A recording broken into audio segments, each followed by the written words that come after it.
தமிழகத்திற்கு தண்ணீர் திறக்கப்பட்டதை கண்டித்து கர்நாடகாவில் இன்றும் சில இடங்களில் போராட்டங்கள் நடந்தன.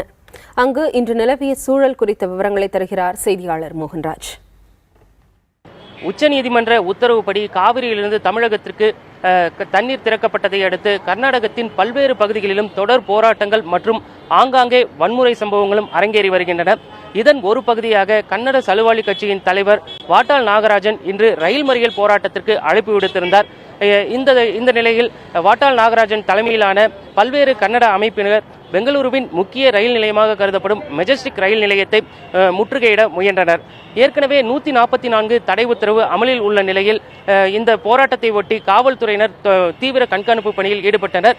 குறிப்பாக பெங்களூரு நகர் முழுவதும் காவல்துறையினர் மற்றும் துணை ராணுவத்தினர் என கிட்டத்தட்ட 20,000 பேர் பாதுகாப்பு பணியில் கர்நாடக மாநிலத்தில் முழுவதும் பாதுகாப்பு பணியில் ஈடுபட்டிருந்தாங்க.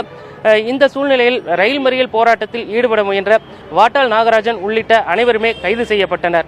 இதனிடையே உச்சநீதிமன்ற உத்தரவின்படி 20ஆம் தேதி வரை காவிரியிலிருந்து தண்ணீர் திறக்கப்படுவதையொட்டி பல்வேறு சிறு சிறு அமைப்புகளும் கர்நாடக மாநிலத்தில் தொடர் போராட்டங்களில் ஈடுபட்டு வருகின்றனர்.